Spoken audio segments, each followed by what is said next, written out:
जातीय खरीद फरोख्त, वोटों की गणना, वोटों की बिक्री, ये अब लगता है कि चलना शुरू हो जाएगा। आज छोटे छोटे दल हैं।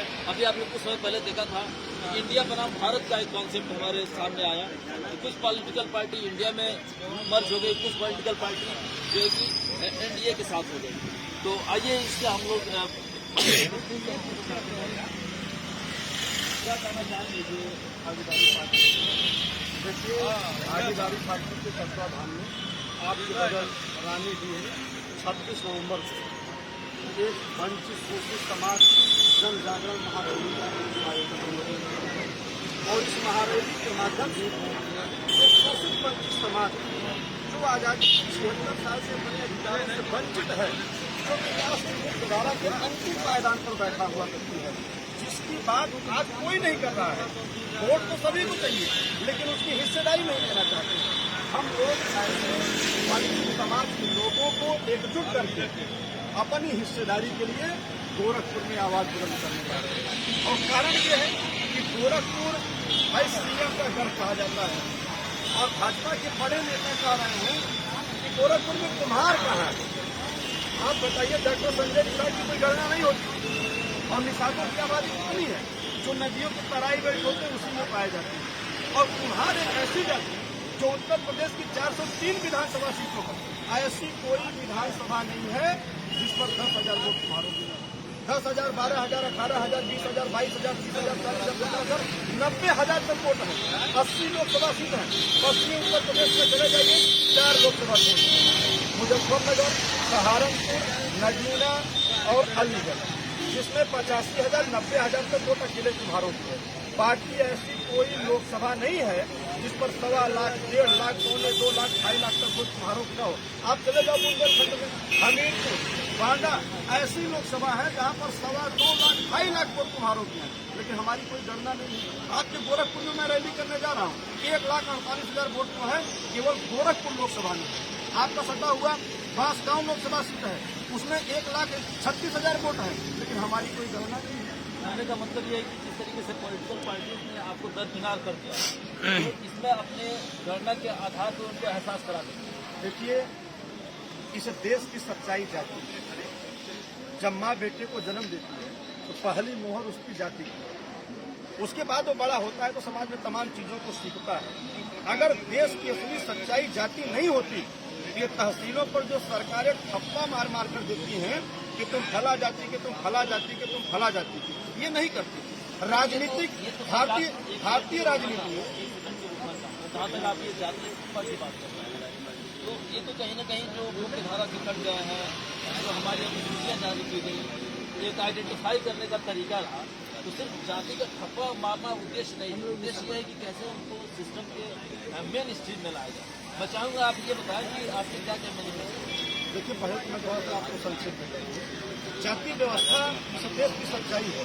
जितनी भी पॉलिटिकल पार्टियां हैं जाति पर राजनीति करती हैं। सबसे बड़ी सच्चाई इस देश की जाति है।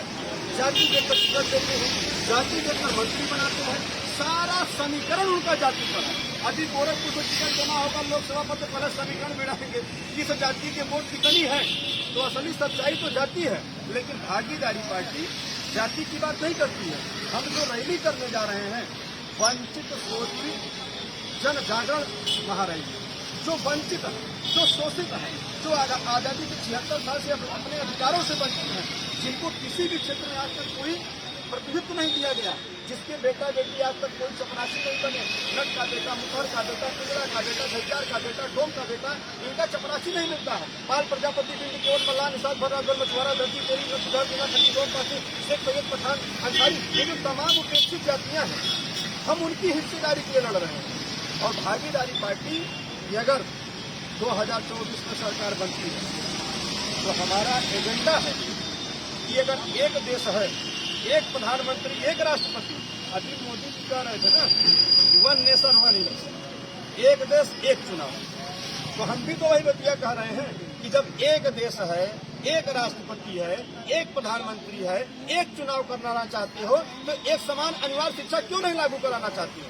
क्यों तुम्हारी नीति यहाँ जगह लागू करते हो? हम तो कहते हैं जो सिलेबस प्राथमिक स्कूल में चलता है, जो सिलेबस कॉन्वेंट स्कूल में चल रहा है, वही सिलेबस प्राथमिक स्कूल में भी लागू करो और एक समान अनिवार्य शिक्षा करो। यहाँ दोहरी नीति चलती है, गरीब का बेटा प्राइमरी में कैसे कंप्यूटर पढ़ेगा, अमीर का बेटा कॉन्वेंट में कैसे कंप्यूटर पढ़ेगा। आप बताओ, मनरेगा में मजदूरी करने वाला 213 रुपया का व्यक्ति अपने बेटे को कॉन्वेंट में पढ़ा सकता है? आज कॉन्वेंट स्कूलों में 3500, 3600, 4500, 5000 रुपया फीस वसूली जा रही है।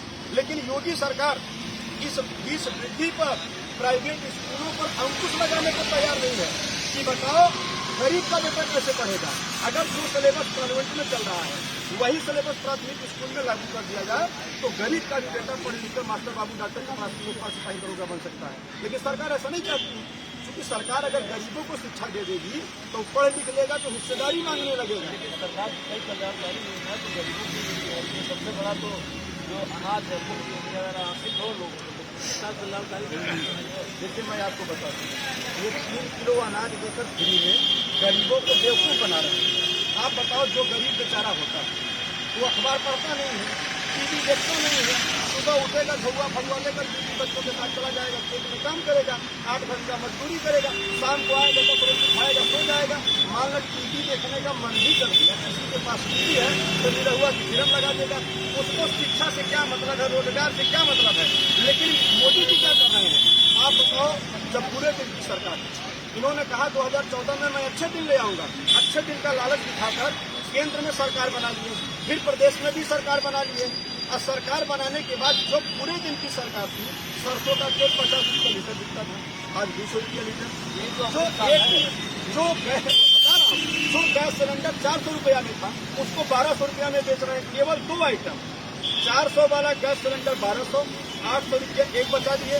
50 रुपया लीटर वाला सरसों का तेल 200 रुपया, 150 रुपया एक बचा दिए। 2 आइटम में 950 रुपया बचाया।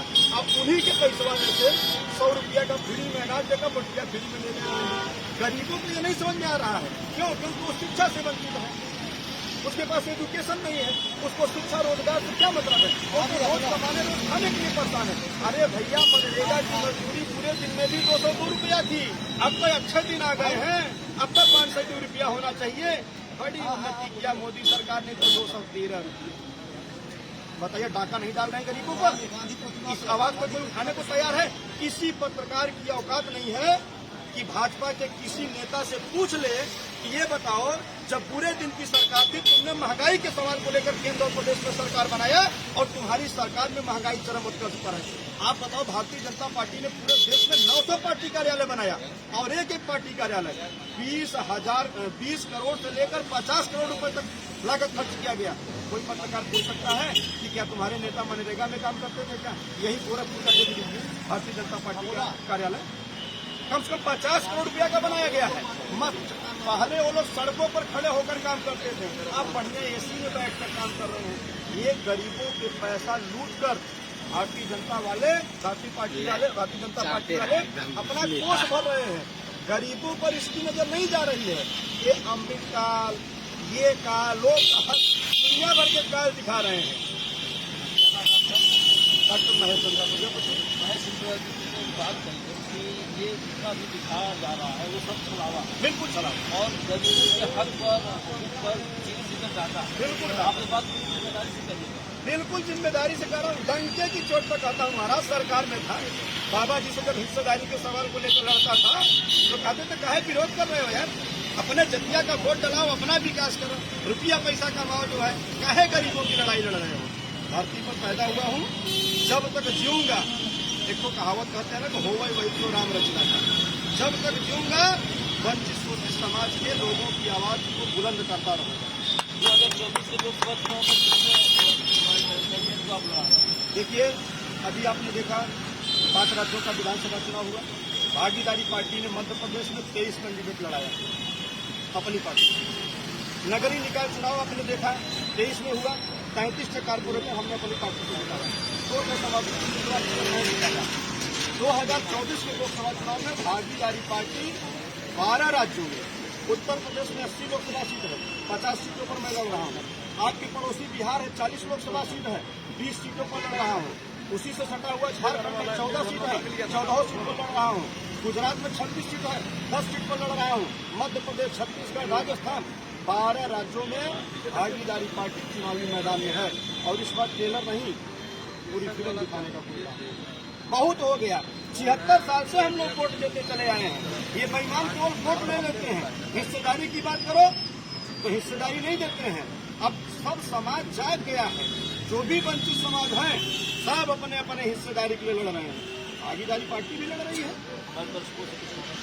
बिल्कुल, हम तो सभी लोगों से आपके माध्यम से मैं अपनी आवाज़ को पहुंचाना चाहता हूं कि हम लोगों ने 26 नवंबर को आपके रानी दी पीएम पब्लिक स्कूल में वंचित शोषित समाज जन जागरण महारैली का आयोजन भागीदारी पार्टी ने किया है।